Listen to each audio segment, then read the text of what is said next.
Hello, Happy New Year and welcome to a very special edition of Mooney Goes Wild, recorded at Harper's Island Wetlands Nature Reserve in Cork.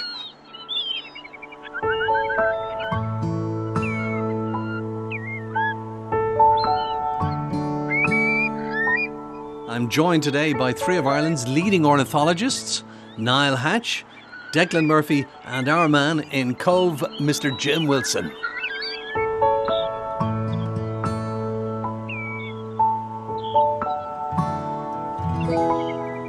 Now, this programme is all about the incredible wetland birds that arrive in Ireland each winter from much harsher climates further north. These birds travel thousands of kilometres seeking food and a safe place to rest. And every year we see a huge influx of visitors. The variety of species is extraordinary, and today we'll be talking about some of the most beautiful and fascinating among them. Wigeon with their chestnut heads and whistling calls. The black-tailed godwit from Iceland echoing across the wetlands here in Ireland. And the curlew, a familiar bird to many as it's a resident, but it's also a visitor that, like the others, comes here for the milder climate and rich feeding grounds. Each species has its own incredible migration story, and over the next hour or so we'll explore just why Ireland is so important to them. So stay with us as we bring you the sights and sounds of Harper's Island Wetlands Nature Reserve in Cork, a true haven for birds and a reminder of the wonders of migration.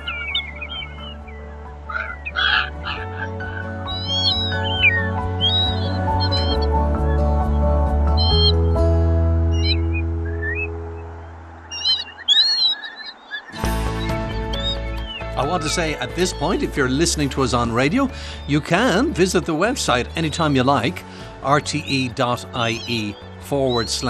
and there you'll get a link to a special video we've made of today's programme where we've matched the sound with the pictures. So that's rte.ie/Mooney and click on Wetland Birds. And speaking of birds, we begin our programme with one that holds a very special place in my heart, the little egret. It was actually Jim Wilson who first introduced me to this elegant white heron over 20 years ago. Back then it was a rare sight in Ireland. Today it's become a regular feature of our wetlands, a sign of just how much things have changed. The little egret is just amazing. It's an all-white small heron. And it's got dark legs, but it's got bright yellow feet. And it's a bird that tends to run after its prey, unlike its bigger cousin or local grey heron. Mm-hmm.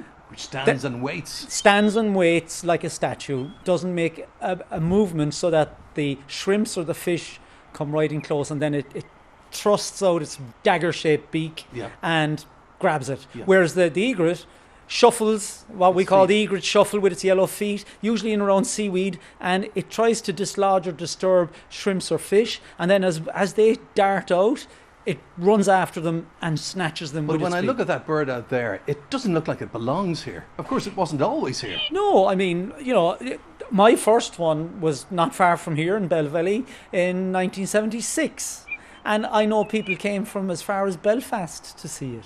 So they've started breeding here in the last 20 odd years.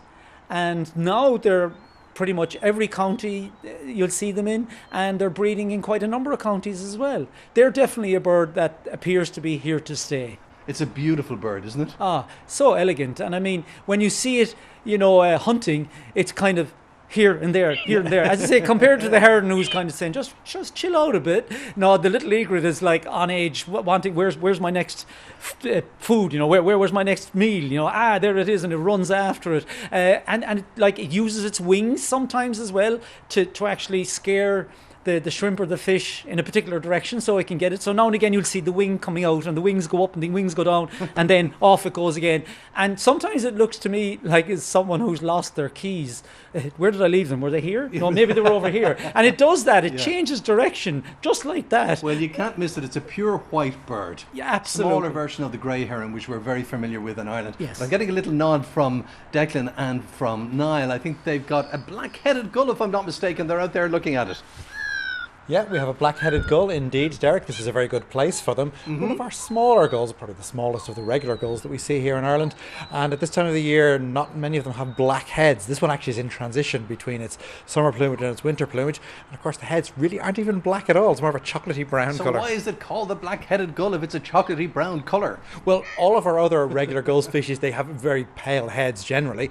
There's one of the species, the Mediterranean gull, has a black head, so it gets very confusing. So chocolate brown-headed gull is a bit of a mouthful, so black-headed gull it is. Yes, they're absolutely gorgeous, and I think as Niall pointed out, it's all in the name really. It's ironic. They're not actually blackhead. They're this rich chocolate, but they only have that for a few months of the year, because most of the year they just have this small little black spot behind the eye. But most of the rest, during a short period of the summer months, have they actually got this dark coloured head. It always looks to me like they have earbuds in. That's how the little black spot looks to me. But the thing I like most about them is the flash of red you see on the beak and the red legs as well. That's a very good way to tell them apart from our other regularly occurring gulls. And it's a bird that you can see all around Ireland. They're by no means just tied to the sea. You'll find them well inland. And here at Harper's Island Wetland Nature Reserve, it's a great place to spot them. The other thing that's very interesting is they're colonial nesters. So they actually nest in large colonies. And there's not that many colonies around on the east coast, or even down here in the south and southwest coast. Sure, there's not, Niall? No, that's right. And they're a bird that often will nest well inland and upland too. And one of the Irish names for them translates to like mountain dweller or a mountain creature. A lot of people think it's strange to see these big numbers of gulls moving well inland like that, but it's actually very regular for this bird. So by no means tied to the coastal areas. And you'll see them here sometimes coming in off the sea. They'll also use this sort of fresh water to bathe in those kind of areas too. So they're birds you see lots of wetlands around the country as well. One of the ones I really like to watch too, because they're quite tame around people. You'll often see them in urban areas coming quite close. They can make a bit of a nuisance of themselves, sometimes taking people's chips and so on, but they're not a threatening bird. They're very very dainty, I would say. There's something quite delicate about the black-headed gull. And the whole reason they nest in colonies is for protection. And some of other wetland birds take advantage of this, because the more eyes to look out for predators, the better. So we have large numbers of black-headed gulls nesting in a colony, and some of our other birds nest in with them, isn't that right? You'll find many other birds, so tern species, for example, will nest in amongst them. You'll see mixtures of gulls, and there's bird called Mediterranean gull that also you'll find there too. But that's the thing, it's safety in numbers, and that's what you'll see during the breeding season with these colonial nesters. That carries through into the winter as well. So at this time of year, when you're seeing them at the wetlands, they're often in numbers. This one we're looking at just by itself, but that's more the exception rather than the rule, because they will gather together in bigger concentrations than that for sure.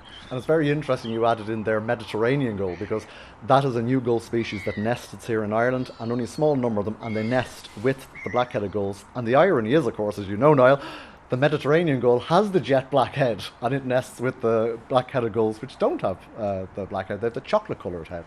Yeah, exactly right. And then this time of year it all breaks down because they have mostly white heads with these black smudges. I know a lot of people find gulls very hard to identify because they can look very, very similar. I think that the black-headed gull is a great place to start because it is one of the most distinctive of the gull species that we have.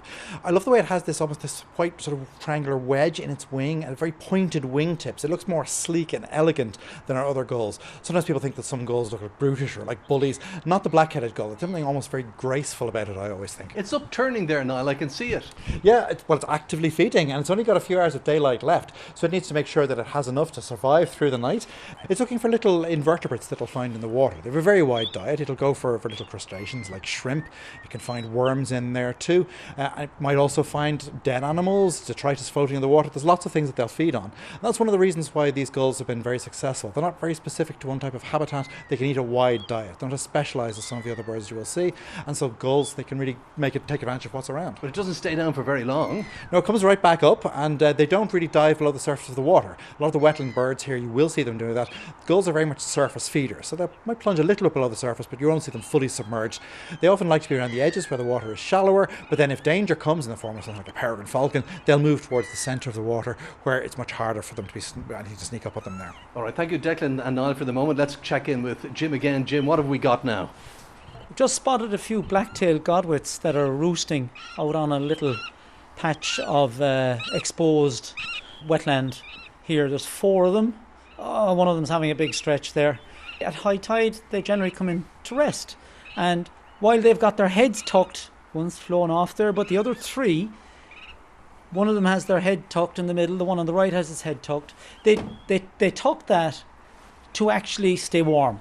Now, Jim, you've got a explained tucking, and I can see that some of them are standing just on one leg as well. Yeah. And this is a bird we're very familiar with because it comes to us from Iceland. It does, and we've had a whole documentary on it on the programme in the past.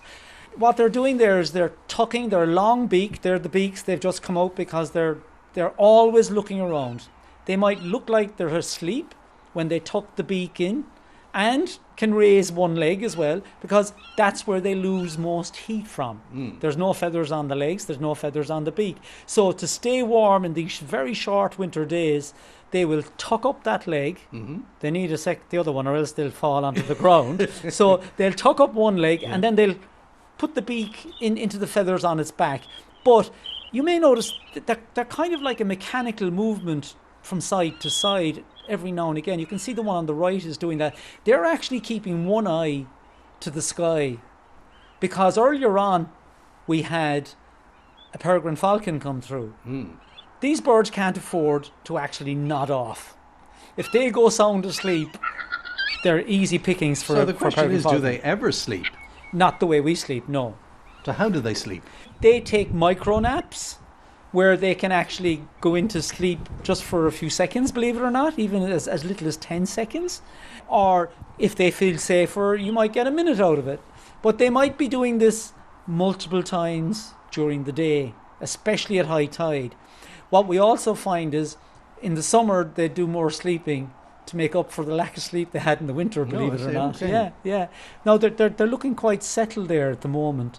It's a safe place to be. It is a I safe place imagine. to be. It is. Other than that peregrine falcon you mentioned. Yeah, well, I mean, But no other predators around here. No, well, you get the fox occasionally, but the fox would only be a problem really at night. And again, even at night when they're taking a rest, they're not sound asleep. They love it here because there are no trees, no bushes or anything which would allow a predator to sneak up on them. They like it wide open, flat. And that's why we actually cut the grass every autumn.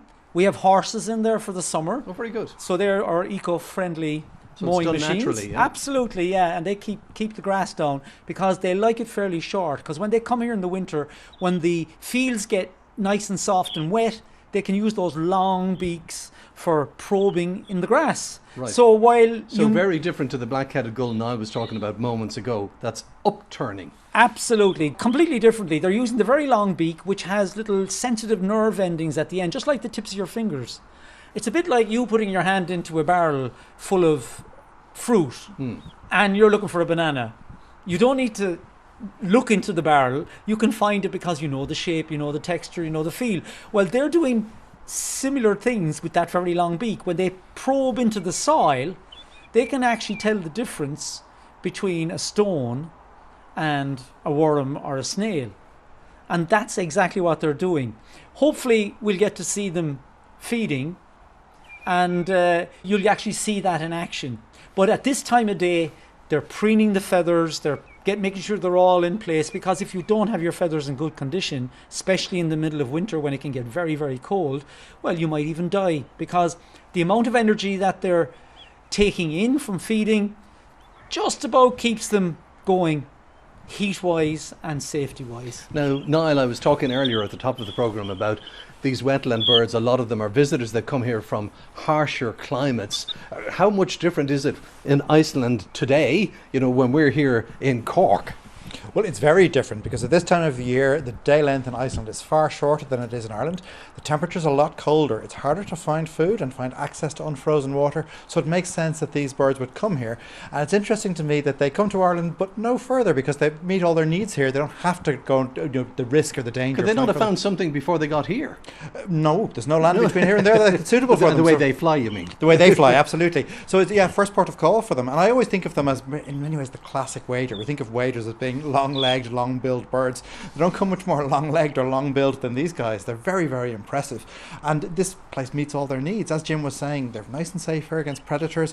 It's sort of cushioned against the whole dangers in the environment around here. And I know that this area, it's very important, not just in an Irish context, but in an international context for this species. It's incredibly important. Especially Well, those Ireland ones- is. Ireland is, absolutely. And especially this population that comes from Iceland, because there's a unique race or subspecies of this that really only breeds in Iceland, occasionally has bred in Ireland here as well. We're really blessed to have them here.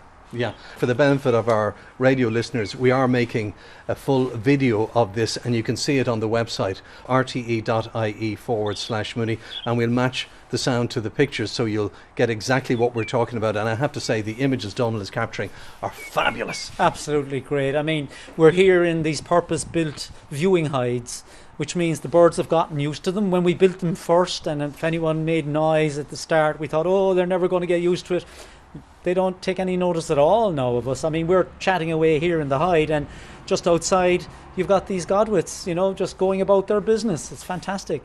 Don't forget also to check out the link for the black-tailed godwit documentary we made, which you'll find again on the website rte.ie/Mooney. Niall. We've a flock of Wigeon here on the grass, a lovely member of the duck family, and they're taken off and they float and they've landed on the water even closer. That's a cracking view. They really are one of our most attractive ducks, Declan. Yes, they're one of our most colourful and attractive of ducks, and we can see that several of them are all brown. They're the females, but the ones to really focus in on are the males, and they're beautifully coloured. They have a very distinctive coloured head. They have a chocolate brown head with a yellowish stripe up over the forehead. But I think what stands out most is the black and white near the tail. You have this very black tail with a big white patch beside it. And this enables us to identify Wigeon at a considerable distance, because even in poor light, the black and white stands out. They're so colourful. They're a lovely bird. That black tail, it almost looks like it's been stuck on with glue or something. They're taken off there now. Again, they're flying around. They're very active, of course, because they have to keep an eye out for predators here. They need to also make sure they're getting plenty of food. Now, people, when they think of ducks, they usually think of the mallard with the green head. If you ask them, that'd be our most common duck. Actually, Wigeon far outnumber the mallard in the winter. It's our most numerous duck in the winter months. They don't breed here. They come to us from various parts of the northern hemisphere. We know we get some in from Iceland, we get some in from northern Scandinavia, some in from Siberia as well, as far as we can tell. So they come from quite a wide range. They flock together in big numbers in Irish wetlands because it's so good for them here. Nice longer days when they can feed. There's plenty of invertebrates in there in the water for them to feed. Lots of grass too. They do lots of grazing, and that's rich grass is what's so important about them. One of the things I like about them too is the sounds that they make, because if you ask them what sound does a duck make, and they would say they go quack, but Wigeon don't quack, do they? No, Wigeon have one of the most evocative sounds, I think, of any wetland in Ireland. It's a lovely whistle. And when you see a flock like this with several hundred birds and they take off, the whistling sound of them is amazing. It's just so evocative. And Wigeon are very, very interesting to watch them feeding, because, as you said, they don't just feed in one area. The ones we're watching on the water are coming in to feed on the water. Like many of our other ducks, they upend to get little invertebrates and snails down the bottom. But what's very interesting about Wigeon is they go onto the grass and they graze. And they graze in large flocks, like a herd of cattle, and you'll see several hundred of them, and they're just eating grass. And this comes as a big surprise to people, because people don't think of ducks eating grass. They're used to going down and we give bread, which we shouldn't be giving to ducks, or we give birdseed to things. But Wigeon have several different methods of feeding. Yes, and they're all on display here at this nature reserve. You see them in the water upending. They are what we call dabbling ducks rather than diving ducks. So they don't dive below the surface, they upend in the water, and they'll often graze at the edge, because there's all sorts of aquatic plants like duckweed and so on that are just out of view to our eyes, but they can see them very well. They do a lot with feeling with their beaks too. They have very good nerve endings in their beaks, so they're able to see the different textures of the edge of the mud, and then they come out in the grass. And actually that's a real key as to why Ireland is so special for Wigeon and other wintering ducks. It's because when they come here, they're guaranteed access to unfrozen grass that isn't covered by snow. That's not something that, well, at least until recently, you could guarantee in most other European countries at this kind of latitude. There's no surprise they come down from Iceland and Siberia and Scandinavia to take advantage of this, because that's not something they could guarantee if they stayed in the places where they breed. But then, of course, they return there in the spring to nest, because then they don't have as much competition from other ducks. So it's all sort of like, I suppose, playing the advantages of the different places that they will go to. And because Ireland, because of its location, is not actually that far as the duck flies. They're very strong flyers, and unlike a lot of other migrant birds, they have the luxury of being able to stop in the water in the Atlantic Ocean if they need to rest on the way. And flying is something they do an awful lot, as we're watching here. They never stay in one place very long. They're out in the water, they fly back onto the grass, and they graze for a short while. And it's a bit like someone cries wolf, isn't it? That all of a sudden, all the Wigeon take off in a huge big flock and fly back out onto the water. They sit on the water for a few minutes and they all swim back to the grass and they all climb back up the bank and they go up and they graze for another 5-10 minutes. Next minute they all go up in a great big flurry of wings and that lovely whistling sound. They all go out of the water and they do this backwards and forwards for hours on end. You don't want to be by yourself. You want to act as a collective flock rather than individually, because if you're the one bird that's slow to react, you're the one the predator is going to get. You're literally the sitting duck. So when they take off and one takes off, rather than stop and think, should we or should we not, they all do it. Better safe than sorry. That's really the way they do it. Thank you, Niall and Declan. For the moment, we've got a little grebe, Jim. We do, Derek. One of up to a dozen that we get here for the winter. This would be a local bird, unlike some of the others. They actually do a little bit of a migration, but it's very, very short. They go from some of the freshwater ponds and lakes, not too far away, and they come to the coast for the winter. Right. Because in the winter, they have a better chance of picking up shrimps and fish, small fish, than they would if they stayed on the fresh water, where anything that can swim tends to go out into deeper water and is harder to catch. I'm looking at its neck. It's a very long, skinny neck, hasn't Yeah, it? it's got a big fluffy body and a thin, long, skinny neck. And this allows them to catch their prey underwater. Mm-hmm. Not unlike the cormorant, which has a long, skinny neck as well. It's no coincidence, because these birds dive underwater to catch their food. They chase after it, and they've got these. So they'll stay down longer than that black-headed gull. Absolutely. Oh yeah, no, the black-headed gull really. Oh, there it goes down. Now, speaking of which, okay, how long will it be before it comes up? Well, it depends on how quickly it catches something to eat. And when they're diving, a little secret way of knowing that is they actually compress the feathers of their body. So they look like they've shrank a little before they dive, because what they don't want to do is trap air in the feathers when you're underwater. It's a bit like when you were in a swimming pool as a kid and you've got a ball in it and you try to push it underwater. Obviously, it's really, really hard. It keeps wanting to pop back up to the surface. So the little grebe doesn't want to be like a ball under the water, so it squeezes out all the air from under its feathers. And when it does that, it can swim faster, it's less buoyant, and catches its prey. And then when it comes back up to the surface again, if it's after catching something, it will eat it there rather than eating it underwater. Anyway, I can see a bird that even I recognise, a curlew. Yes, and the curlew, which I hope all of our listeners are familiar with at this stage. It features on the programme regularly over the years. It is a bird in trouble in Ireland. The breeding numbers are very, very low. You wouldn't think it looking out here at Harper's Island. Today there was at least between 50 and 100. Sometimes we have 200 or 300 curlew here. But the thing is, most of these are birds that have come to us from abroad. These are curlews that are breeding elsewhere. Some of them in Scotland, Faroe Islands, Scandinavia, Northern Europe, and they've come here for the winter, joining the now dwindling number of Irish curlews that we still have.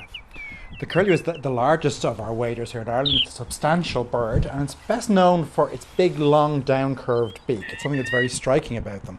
The length of that beak varies quite a bit, and actually females have longer beaks than the males do. And it's a species that I'm always glad to see it, because although it's quite reliable still at many wetland sites, including here at Harper's Island, the numbers have been dwindling. As Jim was saying, the core Irish breeding population has declined. In fact, to put that in context, the decline has been really stark. Since the 1980s, it's declined by about 98%, which just isn't sustainable. There's lots of work being done at the moment to try bring that species back. The vast majority that we see here are migrants from elsewhere further north in Europe, but even those populations are decreasing. So it's a species we're getting very, very worried about at a global level, because we know curlews don't really handle changes to the habitat very well. Climate change is a threat to them too, so we should enjoy them while we have them here. That long beak, it's something very, very distinctive about them, but probably even more distinctive to a lot of people is that call. It's just the sound of wilderness in Ireland, really beautiful, evocative sound. And of course we can see there at the moment it's using its long bill to feed, and that's the whole purpose of this. Birds don't compete they don't like to compete with each other, and the curlew's extremely long bill enables it to feed much, much deeper than any of the other waders that we're seeing here. So we've got the black-tailed godwit with a long bill, but the curlew can reach beyond that. So we've all these birds feeding here on Harper's Island, and although they're feeding together, they're not competing with each other, and the curlew can reach food that the others can't. They all have their own niche, that's right, and that's why they have different lengths of leg and different lengths of bill. One of the things I always think about when I see birds like curlews probing down into the soil or the substrate or the mud, you think that it's a very inert thing, but actually the tips of their bills are very flexible and they can open them almost like prizing your fingertips apart. We just never see them do that when the bill is out of the mud because there's no reason for them to do it. So it looks to us like the bill is a very hard, lifeless thing, but actually So they how do control you know they're doing it, Niall? Well, clever scientists have managed to use cameras to show that that's what they're doing, and there's all such experiments have been done. And they actually also have nerve endings at the end of that beak that allow them to feel even the slightest vibration from thing like a ragworm or something just below the surface, so they know exactly where it is, how deep they need to probe in order to grab it. And they're very, very adept at doing that. Beautifully camouflaged as well, because they blend in very well with the sort of muted browns. And unlike a lot of our other wading species here, they don't really change colour throughout the year. The godwits we saw earlier, when it comes to the spring and summer, they turn to a beautiful red colour. The curlew stays this sort of brown year round to camouflage it in sort of an Irish kind of landscape. And of course, the camouflage comes into play later in the season when these birds actually start nesting. And although we've only a few pairs nesting, most of them are still nesting in the traditional hay meadows, which are the grass then during June and July matches the colour perfectly of a female curlew sitting on the nest. I noticed there's one out there doing a lot of preening. That's right, because they need to preen to make sure their feathers are in absolute tip-top condition. And the curlew is lucky because it has a particularly long bill to allow it to do that. And what they'll do is they'll actually take special oil from a gland near the base of their tail. They use that as sort of like a conditioner to spread over their feathers. The reason they need to do that is because those feathers, that's basically the duvet that they wrap around themselves to keep themselves warm. And as the nighttime temperatures drop, what's going to happen is if there's any little gaps or bits of dirt or dust in those feathers, it'll mess up the insulation. They could actually freeze. But when you say they're very lucky, what always puzzles me, Niall, is with such a big long bill, how do they reach the feathers on their chest and under their neck? How do they preen that? It must be much easier when you have a shorter bill to preen. So is the curlew really lucky in having such a long bill? I suppose in some cases it's kind of like trying to touch your elbow with the hand on the same arm. That's impossible. So yes, their neck feathers, they couldn't preen those, but more important that they make sure that their body feathers and especially their wing feathers are in tip-top condition, and they can do that. So they will rub their body and their neck or off their body a little bit, but yeah, there's some spots. I was going to say that I saw that particular individual scratching itself. They will do that too, yes, and they have those long legs. So I think between the bill and those two long legs, they can pretty much scratch get into any all itch. the nooks and crannies. Yes, exactly. And they're very thorough about it. And of course, with those feet, being the largest waders, they have the largest feet.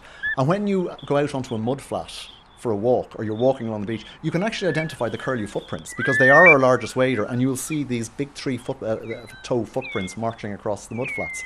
They're so distinctive and they're so big. Well, Derek, Yeah.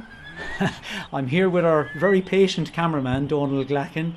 We've been getting excited about various birds coming and going and asking him, can you film those? Can you film these? Can you film? Because there's so much stuff here this afternoon. It's absolutely fantastic. At the moment, Donald, you're actually filming some Dunlin, a lovely little flock of these, probably our smallest wader on the reserve. Like a miniature curlew in some respects. It has a relatively long beak, but the bird itself is no more bigger than a starling or a blackbird. Have you filmed wildlife before? I do some in my free time. I work full time as a cameraman, but I've always had an interest in filming wildlife. So when I was growing up, I would have spent a lot of time in Dollymount, looking for foxes, looking for kingfisher down there. It's just kind of exploring my local patches, really. What are you using to get these shots? So it's kind of a combination of two things. I have a Sony FX9, which has a 6K sensor, so we can digitally crop in, and I also have a 200 to 600 lens. So when you have that crop, I think it comes to about an equivalent of 1800mm. So even from being way back, you can really get right in and see the birds. Now, but the Dunlin, they're quite small, so you can't really get that full frame, and they are probably about 100 metres out. So, but still, like the shot we have there, I'm quite happy with it. It's quite clear. So, it's using a combination of the sensor and a big long lens. I mean, that's incredible because they really are quite far away. And also today, it's very dull. The camera seems to be incredibly good at handling the low light. Yeah, well, that particular camera is really good for low light. Now, I would say in another hour or so, if we're still going, I'll need to adjust it a little bit. But even at that stage, I'd have full confidence in the camera, not a bother with low lighted also. Yeah, not a problem. Right, Donald, thank you very much. Go back to the day job, will you? Niall, you want to talk about the Dunlin as well? Dunlin, charming little things, dinky little birds. When you see them next to the curlews and the godwits, they look so small, but they're little fighters. They really travel long distances, and I think of them as the real heartbeat of a wetland like this. No, absolutely. I mean, some of these Dunlin may have even bred well above the Arctic Circle. We know that some of our Dunlin come to us from Greenland, stopping off in Iceland and ending up here, and sometimes going much further south.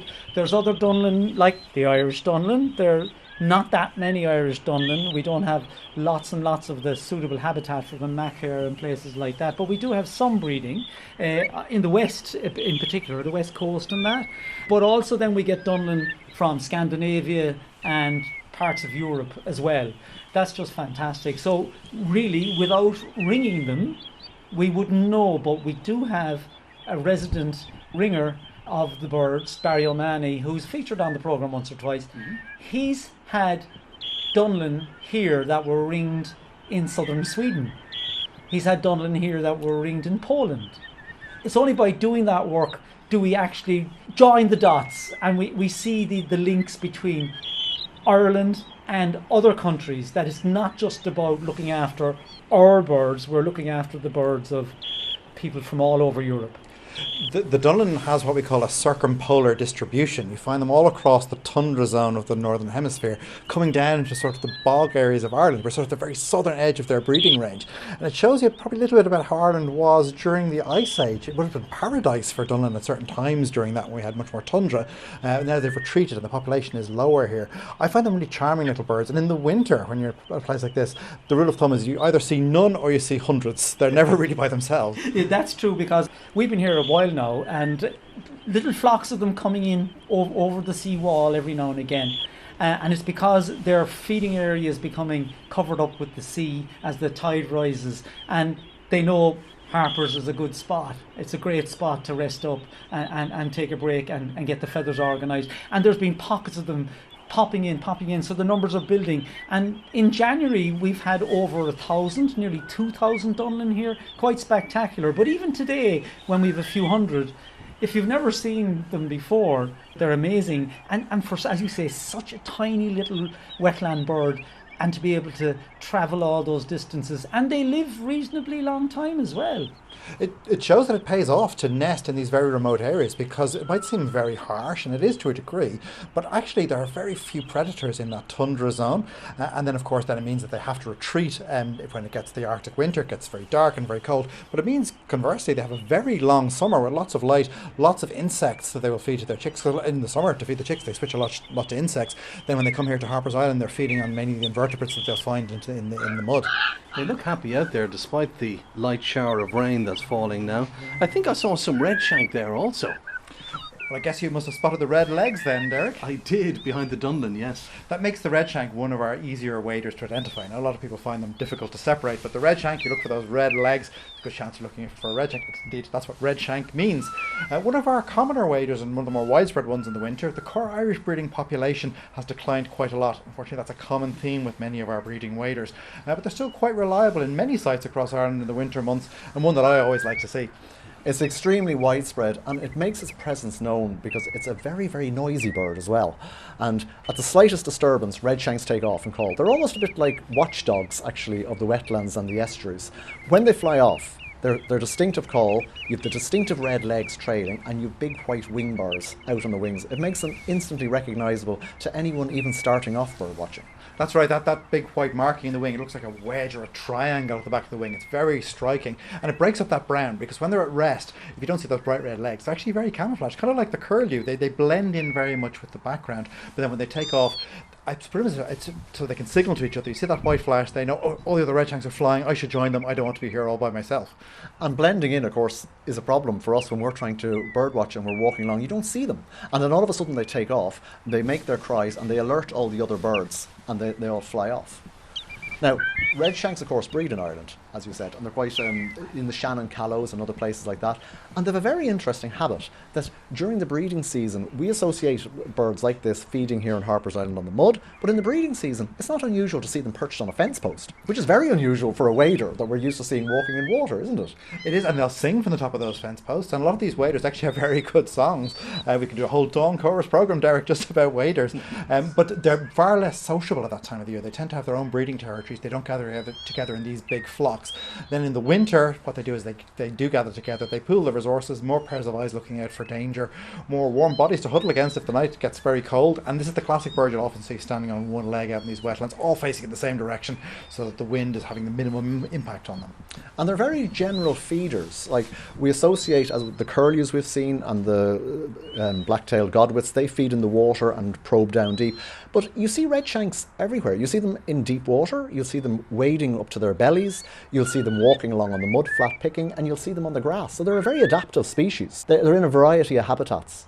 I always think of them as the prototypical wader. They're kind of average in every respect, kind of averagely long bill, averagely long legs, averagely long body size, all of those things. And that's really the key to the success. They're able to fit into a lot of different niches. They're not overly specialised like some of the other birds are. Like if you're a curlew, you need to be in a place where there's a depth of mud to accommodate that long bill.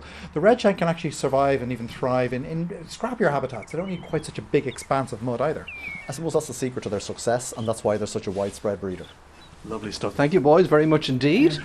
Just want to remind people that we are making a video of this and we'll match the sound to the pictures that we're looking at now. So if you go to the website rte.ie/Mooney,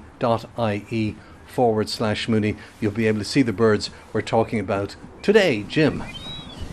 Derek, we've got some teal. Wonderful. Explain. Teal is our smallest duck, actually, and it's referred to as a dabbling duck, which means it doesn't dive. It gets all its food from dabbling on the surface of the water. And here at Harper's Island, we can get up to 300, 400, 500 teal, even close to 1,000 occasionally. Oh, it's a gorgeous bird, isn't it? It is. Próslaka is the Irish name for which means the fast duck. It's a quick one, and it is one of our fastest ducks, I think so as well. And we've got a male and a female together there. We have. They look very different though in terms of their plumage. Yeah, well, like a lot of these ducks, other than the Shelduck, they are what we call sexually dimorphic, which means the female is very dull, sort of organic colours because she sits on the eggs on the ground. The male doesn't have any part to take in that. The male makes sure that they're his eggs that are being laid by the female, and then he disappears because he's way too gaudy looking to be sitting on a nest on the ground. He'd stand out like a sore thumb. And you may have noticed they're doing this head. I was going to say they're bobbing the head. Yeah, that's romance in the air, Derek. Even this time of the year, the middle of the winter, they are engaging in courtship. Oh, okay. And sometimes they'll do it in large groups, and it looks like a disco or a dance on a Friday night. You know, they're all out there throwing shapes. The males are trying to impress the females, and they start pairing up from now on, and that applies to even our mallard, which he's doing an awful lot of bobbing. He's being very attentive to that particular female. He's making sure that no other male gets a look in for the time being. But with that lovely male teal, one of the most striking things, even from a long distance, Jim, you see that lovely sort of pale yellow triangle towards the end of the tail. It's absolutely gorgeous. It is, and it's actually one of the features I always look for first when I'm trying to identify a teal in the distance, and often they're like the teal just we're seeing here, in by the edge or inside in the vegetation, but that buff triangle, yellowy white triangle surrounded by black is a dead giveaway for the male especially, and you can see it here quite clearly on the screen. One of our most common ducks as well, I think. Yeah, it's a bird that was always traditionally would breed in the corner of the bog, and there's still a reasonable breeding population in Ireland. I think because they're so small, they really can do in quite a small amount of territory.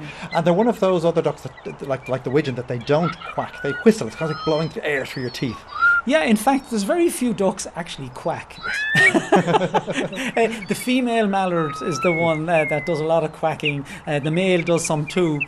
She often sounds like she's laughing. But these teal, yeah, it's on duck-like to our ears, but it is definitely a beautiful sound to hear in the winter. And then, of course, some of our listeners probably have heard the name teal before, but not in relation to birds or anything close. You're painting close. the bedroom. Exactly. It's a colour. It's a colour. But what colour is it? It's It's a bluey colour, is it? greeny blue. Greeny blue, yeah. And that comes from...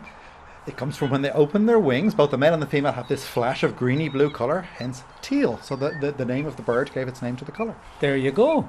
That little section of colour on the wing, the speculum as we call it, it can be a great aid to identifying ducks, because nearly every duck has a different pattern or colour in that little area on the wing. For teal it's green, for mallard it's kind of a purpley blue, gadwall it's white. You know, so that can be a feature that when you're looking at your ducks and you're trying to get to know them better, when they fly, focus on the wing like that and look at the colours, and that can help you identify it. And it's so they can identify each other as well. It's thought that this is an adaptation that allows them to find their own species readily in the air. And also it's thought it may confuse predators too, because those colours sort of moving rapidly, they're often bordered in black and white as well. It can confuse a bird like a peregrine. It's harder to zone in on just that one individual. And you already mentioned about the teal. One of the big defences they have against predators is how fast they are. Ducks fly a lot faster than people would think. They do, and this is one of the fastest. What they're doing here on Harper... You can't say that without giving some kind of speed. Oh my How God! fast do they fly? I think it's Google fast there. They have been clocked doing almost 100 kilometres an hour. Are you serious? Yes, My goodness. it's quite incredible. It's what it takes to survive, because there's so many predators might come here and try to eat them. Small though those ducks are, it's a nice meal for a peregrine or a merlin or something like that. And we had a peregrine come through earlier today. And again, safety in numbers. But the peregrine will take teal. So it tells you how fast a peregrine, which can get up to nearly 300 kilometres an hour. You need to be fast to catch a teal. What's also interesting is here we've got a lovely salt-tolerant plant called salicornia or glasswort. And they love to eat the seeds of the salicornia. And we're very lucky. It's quite a rare habitat now, Atlantic salt marsh, and we happen to have some here on the reserve. And the glasswort, which grows out in that area, provides lots and lots of seeds for the teal, and that's what these birds are feeding on here when they're not getting up to all sorts of romantic Head carry-on, head bobbing. Yeah, exactly. Throwing shapes. They really are. Anytime I'm bird watching in the winter, they do have that lovely splash of colour. There's something really attractive about them. And here in these hides here at Harper's Island, you actually get to view them up at quite close quarters. It really shows the advantage of having a structure like this. Oh yeah, and I hope we can have a lot more around the country. I know we've got the East Coast Nature Reserve, which is fantastic as well, but we need a lot more. We should have a wetland reserve, because Ireland is a wet country. We should have a wetland reserve like Harper's or the East Coast Nature Reserve in every county. I think it's very important that people come out and they can learn how beautiful they all are. And when you look at a teal up close, it is really nice. Absolutely incredible. And it's free. I keep saying this kind of stuff is free. Yeah. Okay, let's have a look and see what else we've got there. Okay. Derek, I've got Shelduck over here. Oh, they're a big bird, Jim. Derek there and Declan there, one of the biggest ducks we've got, and one of the easiest to identify. Isn't that right, Declan? Yes, and I don't think they're just one of the biggest ducks. They are the biggest duck. Well, I've read some authors suggest maybe eider is up there with the Shelduck, but I remember growing up with Shelduck being the biggest. The important thing is it's a very large duck. When you look out, it's almost the size of a small goose. Yeah. And some of the older names for it do actually refer to it, I think, as shield goose. Isn't that right? And the shield refers to the colours that fly, because it's a very, very colourful bird. Now, as we look at them here in this light, they're white, and initially they just look like they're white and black, because in this darkish winter light. But when the sun shines on them, they have a lovely chestnut breastband, they have a very dark bottle green head that stands out, and they have these lovely red bills and legs. And the bills are critical to look at. Oh yes, because if you want to tell the difference between a lady and a gentleman Shelduck, it's the bill you look at, 'Cause at the especially in the breeding season. Yes, Yeah. because the male has a large swollen knob on the base of his bill. A bit like the mute Swans, swan. yeah. Exactly, yeah. Yes, yeah, exactly like the similar, mute swan. but I think this is, in this case, it's actually part of the beak itself, isn't it? Yes. Rather than a knob, I like you get on the mute swan. It's part of the shield, the frontal shield. And we're watching them out here. They feed very differently to any of the other ducks, because we're used to ducks dabbling and grazing on the grass, but these are feeding on the mud flats. And I think I heard you mention the key food that's very, very important for them. It's a certain snail. The name Hydrobia. Hydrobia. And they eat a huge amount of these snails. And what they're doing there as we're watching them is they're going along, they have their bill on their ground, and if I remember rightly, they kind of filter these snails out. They do. They are like a humpbacked whale. Believe it or not. They don't look like one. No, they don't, but they feed in a very similar fashion. They've got what they call lamellae, which are like grooves on the upper part of their mouth, and these act as filters. So what they do is they take in the water with the snails in through the front, and they squeeze it out the side, and all the water can go through the grooves, but the snails are trapped and they eat them. Now, of course, when we're saying snails, everybody who's listening has got this image of the snail that we see going around the garden. And of course, we're not talking about anything like that at all. These snails are tiny. I've been told they're possibly the most numerous life form on a mudflat here, such as that down where we are. Is that right? Well, I've never really thought about it, but now that you mention it, I would say probably yes. Yes, it's a very high density, and that's Yeah. what these birds are here for. So we're watching, because the shelduck is a big bird, it has to eat an awful lot of these snails to get through it. And they're feeding away out there. And there's always, when you see one, look around and you'll see another. You don't just find one shelduck. Yeah. Because they stay in pairs the whole time throughout the seasons. And the male, apart from the bill that we discussed, is the same colour as the female, which is very unusual in ducks. But that's because shelducks have a very unusual breeding strategy. They don't breed like other ducks. No, they don't. Like we were, if you look at like the mallard, the female's dull brown, she sits on the nest. He's all colourful, he doesn't, for obvious reasons. You don't want to get caught by a fox. So with the shelduck, though, it is very strange. They like to nest underground if they can, or deep in the recesses of a bramble bush. They will often use old rabbit burrows, or even evict rabbits out of burrows, and they will lay their eggs in there. And then when they come out, the male has been standing guard while the female has been in on the eggs and stuff like that. And when the chicks hatch out, they bring them to the water, and both of them look after them, which is why they say their colours didn't diverge, because they have an equal opportunity parent, unlike the others. It doesn't matter what colour you are when you're in a rabbit burrow under the ground. There's no risk to be seen to predators. Exactly. But the interesting thing about shelducks doesn't just stop there with the young, because as the young grow older, they have this it's absolutely fascinating, this migratory pattern. Because we're used to ducks migrating from their breeding grounds in the northern Arctic down to here to winter and then go back. Shelducks breed in Ireland and they winter in Ireland, but they don't just stay here. They go elsewhere in between, don't they? They do. It's called a molt migration. They literally migrate so that they could molt their feathers and get a new set for the coming winter. And they all go to a place between Germany, Denmark, that area called Heligoland. And nearly every shelduck from Ireland goes there after the breeding season, when the young are old enough to look after themselves, which doesn't take too long. And they all go there. They change their feathers, not all at once. They don't all go walking around looking like a plucked turkey. They actually drop some feathers at a time. But unlike a lot of your garden birds, they actually drop all their flight feathers at the same time. And so they can't fly for a couple of weeks.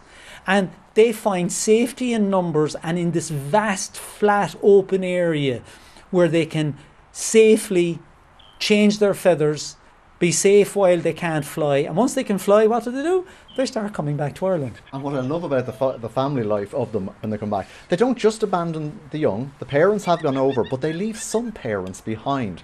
And all the young get together in what's called creches. So you have several broods, maybe 20 or 30, and there's just 2 or 3 adults that didn't fly over to Heligoland to molt, and they molt here in Ireland, minding everybody else's children. I think it's wonderful to watch all this. It is, because when you see them sometimes in a creche, there could be 40 or 50 chicks, and you're kind of going, that bird hardly laid 40 or 50 eggs. And of course it didn't. It lays usually, I think, somewhere between 6 and 8, maybe even 10 sometimes. And of course, the reason they lay so many is so few of them reach adulthood. And it's sometimes the aunts and uncles or the young from last year that stay behind and look after them until they're old enough to fend for themselves. Well, it's fascinating listening to you guys. I want to thank first of all Donald Glacken, our cameraman, and once again to remind you that you can go to the website rte.ie/Mooney, where we will match the words with the pictures so you can see and hear what's going on here today. Jim, thanks very much indeed for inviting us down to Harper's Island Wetlands Nature Reserve. Well, Derek, as always, I'm kind of apprehensive about whether the birds will perform, and boy did they perform today. And being honest, today wasn't the best of weather, best situation, but still they came and still they're there. Yeah. They look fantastic. Niall and Declan, thank you both very much indeed. Happy New Year. Happy New Year, Derek. Happy New Year to you, Derek. Catch you again in the new year. And once again, just go to the website rte.ie/Mooney. From every one of us here at Harper's Island Wetlands Nature Reserve in Cork, Happy New Year. Bye.